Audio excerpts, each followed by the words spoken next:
Dėkoju. Mano klausimas būtų sveikatos apsaugos ministrei. Programa akcentuojama būtent kokybiška ir prieinama sveikatos apsauga. Yra užsibrėžtas tikslas ilginti vidutinę kokybiško gyvenimo trukmę. Galbūt galėtumėte paplėtoti, nes turbūt visiems yra žinoma, kad yra prevencinės programos, tačiau jos nėra išnaudojamos. Jomis nėra naudojamasi taip, kaip būtų galima, tik 30, maksimum 40%. Lygiai taip pat mes žinome, kad visuomenės sveikatos, psichinė sveikata prastėja. Tai gal galėtumėte pakomentuoti, ką planuojate daryti ir kas yra numatyta, kad to nebūtų. Dėkoju Jums už klausimą. Iš tiesų, mūsų programos prioritetas yra visos visuomenės sveikata. Ir tą visuomenės sveikatą ir gyventojų poreikius mes atliepsime remdamiesi moksliniais įrodymais pagristom praktikom ir intervencijom.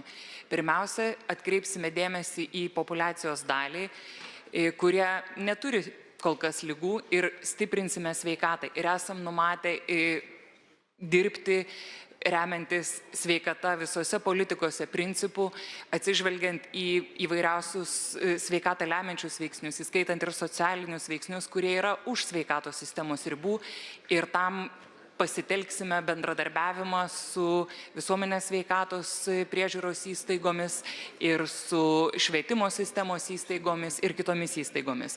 Toliau mes pereinam prie ankstyvos pirminės rizikos vertinimo, antrinės prevencinės programos, kurios yra skirtos aukštą riziką pasižymintiems žmonėms, širdies kraujagyslių sistemos, onkologinių ligų prevencinės programos.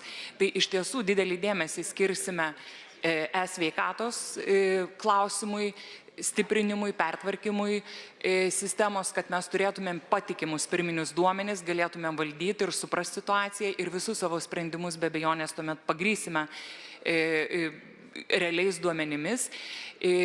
Žinoma, prevencinės programos yra susijusios su medicinos klasterių veikla ir mes matom, epidemiologiniai duomenys rodo, kad mirtingumas mažėja po truputį, tęsime darbus ir stiprinsime klasterių veiklą. Na ir be abejonės, tretinė prevencija, negalios naštos mažinimas, gyvenimo kokybės gerinimas, ilgalaikės priežiūros klausimai, jie yra mūsų programos prioritetas. Ir tokiu būdu mes apimsim visus gyventojus ir jų sveikatos poreikius atliepsime per labai konkrečias priemonės. Ačiū.